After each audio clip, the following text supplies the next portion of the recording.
Assalamualaikum warahmatullahi wabarakatuh. Salam sejahtera bagi kita semua.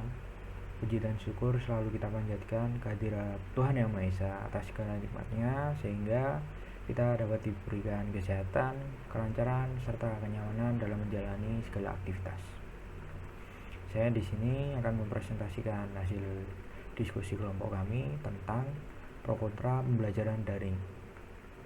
Yang beranggotakan saya, Raffi Fauzan Al-Mahdi, 1911-2750, Yusan Permana Putra, 1911-2779, Lilis Widianti, 1911-2774, Farid Maulana Eka Putra, 1911-2748, kemudian Haris Yusuf Irwanto, 1911-2727. Pandemi virus COVID-19 menyerang segala sektor kehidupan, mulai dari perdagangan, pariwisata, pemerintahan, dan bahkan pendidikan. Universitas, sekolah, semuanya terdampak. Oleh karenanya, kegiatan pembelajaran atau perkuliahan dilakukan secara online atau disebut juga dengan daring.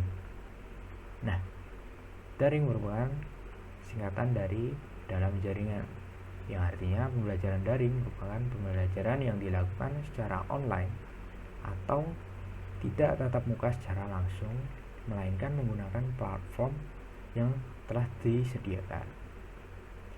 Sistem pembelajaran daring ini dilakukan dengan menggunakan bantuan aplikasi berupa Google Classroom, Google Meet, Zoom, Webex, dan lain sebagainya. Assalamualaikum warahmatullahi wabarakatuh. Perkenalkan, nama saya Haris Yusuf Irwanto, NIM 19112727. Di sini saya akan membawakan tentang tujuan dari pembelajaran daring. Tujuan dari pembelajaran daring yaitu menciptakan pola pembelajaran yang modern sehingga menciptakan generasi yang melek teknologi. Melatih siswa ataupun mahasiswa untuk memiliki kreativitas tinggi dan melihat masalah dari berbagai sisi, serta mampu mengembangkan keterampilan yang baru. Sedangkan kebalikan dari pembelajaran daring yaitu pembelajaran luring. Luring merupakan singkatan dari luar jaringan, yang artinya pembelajaran luring merupakan sistem pembelajaran yang dilakukan dengan bertatap muka secara langsung di suatu instansi pendidikan. Pembelajaran luring merupakan pembelajaran yang selama ini diterapkan di Indonesia. Namun, dikarenakan adanya pandemi COVID-19, sistem pembelajaran pun terpaksa harus dialihkan ke sistem pembelajaran daring. Hal ini tentunya menimbulkan banyak terjadinya perubahan pada aspek pendidikan. Peralihan sistem pembelajaran dari luring ke daring pun tentunya berdampak bagi masyarakat. Dampak tersebut dibagi menjadi dampak positif dan dampak negatif dari pembelajaran daring. Dampak positif pembelajaran daring. Di balik lika-liku pembelajaran secara daring, terdapat dampak positif di baliknya. Jika pembelajaran secara tatap muka dilaksanakan, maka hanyalah guru yang dapat melakukan pengawasan. Akan tetapi, jika pembelajaran dilakukan secara daring, maka keluarga pun juga dapat ikut berkolaborasi dengan guru dalam membangun pendidikan karakter dari peserta didik, karena keluarga merupakan unsur paling utama dalam membangun kepribadian manusia. Selain keluarga dapat berkolaborasi dalam membangun karakter, peserta didik juga dapat membangun skill penguasaan teknologi karena pembelajaran daring memerlukan penguasaan teknologi yang mencukupi. Peserta didik juga dapat menghindari dari penyebaran COVID-19 karena pembelajaran dilaksanakan jauh dari kontak fisik. Selanjutnya, dampak negatif pembelajaran daring. Pembelajaran yang dilaksanakan secara daring itu juga menimbulkan banyak dampak negatif. Yang pertama, pembelajaran daring dinilai kurang efektif dan juga kurang efisien. Yang kedua, pembelajaran melalui daring membutuhkan usaha para siswa dan mahasiswa dalam memahami materi dan konsep yang disajikan dan disampaikan melalui video, PowerPoint, dan kelas online. Yang ketiga, keterampilan dalam menggunakan teknologi. Masih banyak pihak mengajar maupun yang diajar mengalami kebingungan dalam menggunakan media seperti media Zoom, Classroom, Google Meet, dan lain sebagainya. Yang keempat, perkembangan teknologi yang dapat memicu adanya cybercrime pada aplikasi dan platform pembelajaran daring. Yang kelima, munculnya tekanan dan stres yang dialami oleh siswa dan mahasiswa. Tekanan dan stres ini dipicu oleh rasa bosan karena metode pembelajaran yang dilakukan hanyalah menonton. Di sisi lain juga adanya ketakutan masing-masing individu terhadap adanya pandemi. Yang keenam, ketidakmerataan akses di berbagai daerah, yang mana seringkali membuat siswa dan mahasiswa di daerah tertentu kesulitan dalam akses jaringannya. Kesulitan dalam akses jaringan ini sangat berpengaruh sekali dalam pembelajaran daring, terutama dikala dilaksanakan pas kelas online.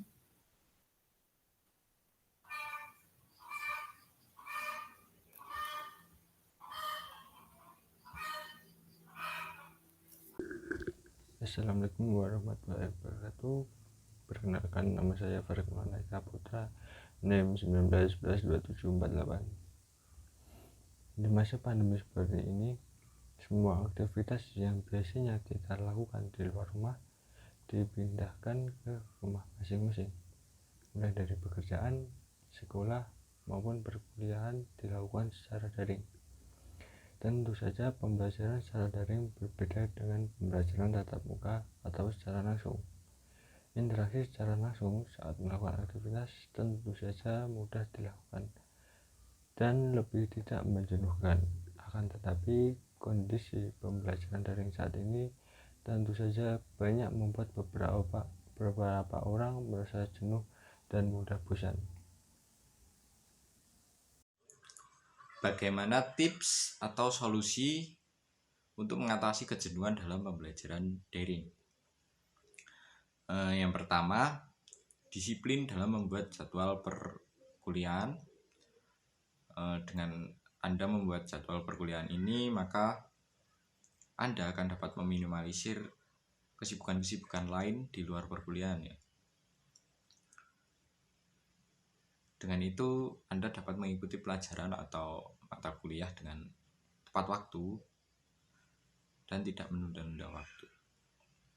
Kedua, ciptakan suasana yang nyaman. Suasana yang nyaman saat melakukan pembelajaran daring atau perkuliahan akan menunjang semangat dan kefokusan kita dalam menerima mata kuliah atau pelajarannya.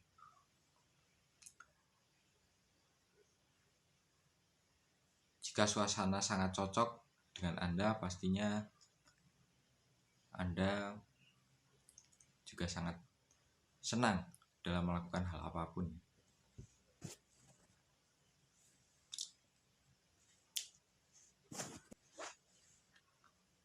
Yang ketiga, koneksi internet yang cepat. Mungkin internet menjadi suatu hal yang wajib saat ini ketika kita melakukan pembelajaran daring, di mana pembelajaran dilakukan dari rumah masing-masing.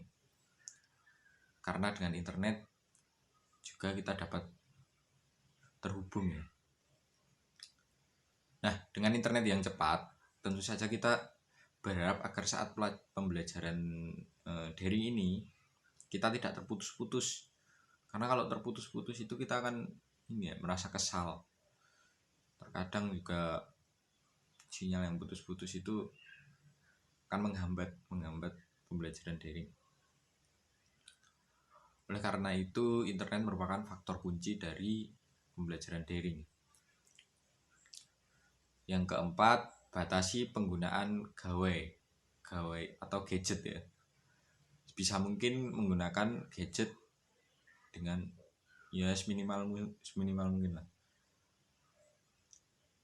Ketika Anda memang ada keperluan untuk pembelajaran daring saja. Menggunakan gadget terlalu sering juga tidak baik dan sangat tidak dianjurkan ya. Banyak sekali dampak negatif dari gadget ini. Tentunya yang kita tahu ada radiasi ya.